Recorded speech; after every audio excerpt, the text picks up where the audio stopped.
Сауран аудандық адами әлеуетті дамыту бөліміне қарасты Тұрсынхан Айтжанов атындағы жалпы орта мектебі 800-ден астам ауыл баласына сапалы білім беруде. Яғни Шорнақ ауылдық округінің Аша елді мекенінде орналасқан Қара Шаңырақ оқу ордасының негізі сонау 1928 жылы қаланса тарихи білім мекемесі үшін 2011 жылы жаңа ғимарат салынған. Ең басты білікті мамандармен толықтырылған оқу ордасы шәкірттерінің білім мен спорт бәсекелерінде жеткен жетістіктері мол.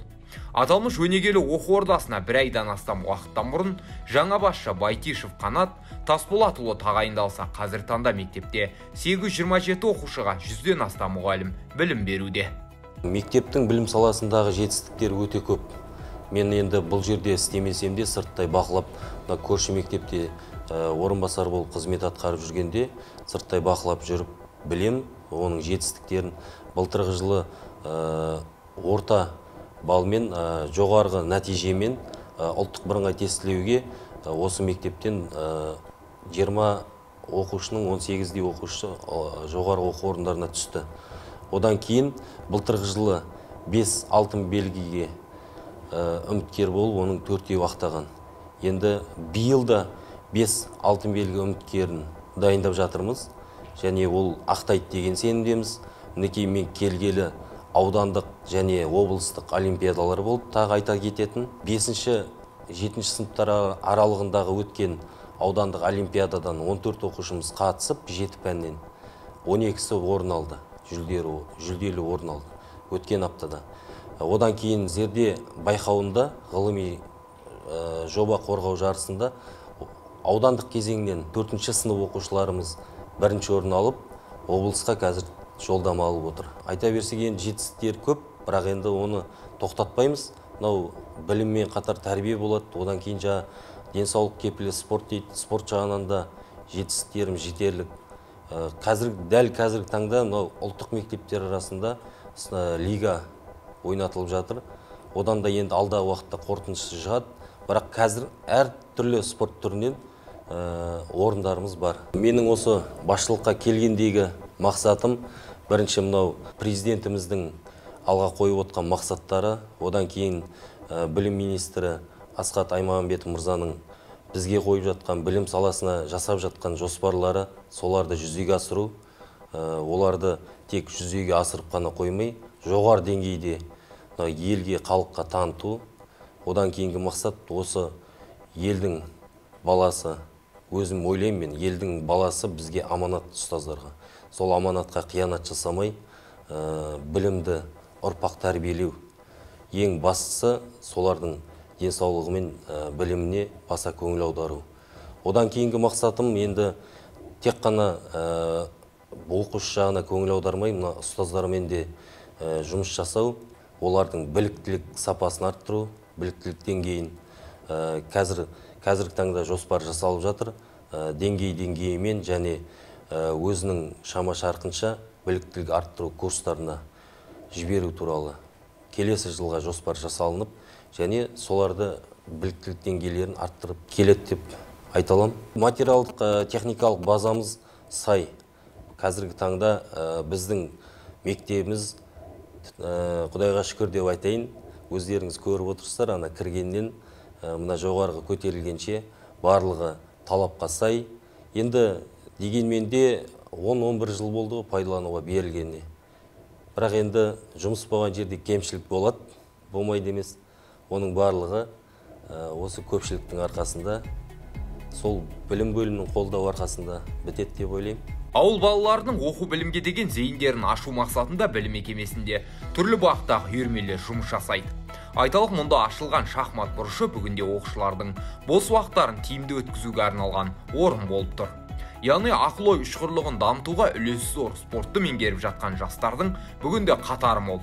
Осы орайда жастарда интеллектуалдық ойындарға кеңінен тарту мақсатында өткізілген шахмат байқауында 10-шы сынып оқушысы Нұрғали Ердәулет аудан көлемінде 3-ші орынға ие болып, арнайы дипломмен марапатталған. Шахмат бұрышы ашылып, аудандық білім бөлімінің тапсырмасы бойынша біздің мектеп бойынша 20%-ке дейін қамтылған шахматқа қатысатын соң қызығушылығы бар оқушылар. Біздің мектебіміз бойынша спортқа деген қызығушылығымыз өте жоғары аудандық көлемдерде түрлі сайыстардан бірінші, екінші, үшінші жүлделі орындарға ие болған жайымыз бар. Мәдениет саласынан да, өнер саласынан да түрлі деңгейдегі жарыстарда, сайыстарда жүлделі орындарға ие болып, мектебіміздің атын шығарып жатқан жайымыз бар. Тұрсынхан Айтжанов атындағы жалпы орта мектебін 2021-2022 оқу жылында жалпы саны 57 оқушы бітіріп шықса, олардың арасынан 5 алтын белгі және 2 үздік аттестат иегерлері шыққан. Ал ұлттық бірыңғай тестілеуге қатысқан 37 түлектің 20-сы оқу грантына ие болса, 4 үміткер жоғары оқу орындарының квотасына қол жеткізген. Білім ұясының ерекше атап өтетін жетістігінің бірі оқуға құштар мектеп, оқуға құштар ұлт жобасы аясында кітап оқу сайысының облыстық кезеңіне қатысқан 10-шы сынып оқушысы Серікбай Назгүл бірінші орын жеңімпаз атанған. Сонымен бірге ол жылдық кезең бойынша зерек оқушы номинациясына ие болып, арнайы диплом мен сертификатқа ие болған. Осыдан бір жыл бұрын ағылшын бойынша олимпиадаға қатысып, облысқа өткенмін. Ол Түркістан қаласында болды, 19-ші мектепте. Бірақ осы олимпиададан ағылшыннан жеңгенім бар. Осы жылы химиядан қатыстым. Бұда да Түркістанға бардық. Осы мектептен Манашева Манат апайды физикадан береді, өте түсіндірмелі. Қосымша өзі де уақыттармен белгілеп қатыссаңыз болады. Химиядан да қатыссаңыз болады. Өздерінің алған кітаптарын бізге де беріп, бізді дайындай алады. Мен қазір физикаға қатысып жатырмын. Күніне 2 сағат, 1 сағат уақытын бізге бөліп отырады. Түскі уақытта келемін.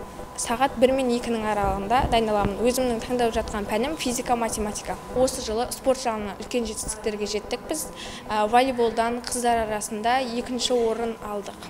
Гандбол деген сияқты әртүрлі ойындар түрлеріне қатысып жатырмыз. Аз қамтылған оқушы саны 79 бізде. Көп балалы отбасындағы оқушылар саны 282. Статустық мәртебеге ие оқушымыз 24. Жалпы асханамызда 123 оқушы ыстық тамақпен қамтамасыз етілген. Енді асханамыздың жағдайы жақсы. Мердігеріміз Кәдірбаева Ағымарал мінекей жақын арада міне стулья 20 стол, 80 стул алып кеп берді. Міне балаларымыз жақсы, жаңағы барлығына жетеді. 2 ауысымда тамақ жеді. Ас мәзіріміз сай, талапқа сай, барлығы ойдағыдай ас мәзір бойынша барлық жаңағы сапасын қадағалап отырмыз. Күнделікті жаңағы мектеп әкімшілігінен құрылған комиссия құрамы бар, олар да тексереді. Мектеп оқушыларының біліммен қатар спорт саласындағы жетістіктері де аз емес. Айталық ұлттық мектеп лигасының аудандық кезеңінде 8-9 сынып оқушы қыздары гандболдан 3-ші орынға ие болса, 5-6 сынып қыздары арасында баскетбол ойынынан өткен жарыста да мектеп командасы аудан көлемінде 3-ші орынға қол жеткізген. Оқушылар біздің мектепте тоғызқұмалақ үйірмелері және түрлі спорт үйірмелеріне егер жазылам десе, барлық спорт үйірмелеріне қатыса алады. Үстел теннисінен футболға және волейболға мектепте оқушыларға арналған бәрі жағдай жасалған. Біз сол жағдайды пайдаланып отырып, облыстық олимпиададан өзім математика пәнінен облыстың 3-ші орын алып келдім. Тұрсынхан Айтжанов атындағы мектеп мұғалімдерінің жеткен жетістіктері мен бағындырған белестері мол. Мәселен, пәндік олимпиаданың аудандық кезеңіне 11 пән бойынша қатысқан мектеп ұстаздары арасынан 9 мұғалім жүлделік орындарға ие болған. Олардың арасында облыстық кезеңге де жолдама алып, жеңіс тұғырынан көрінген педагогтар бар. Абай Омаров, Ғалымжан Мамытов, Мәди Жаппарханов, Кемел арнасы.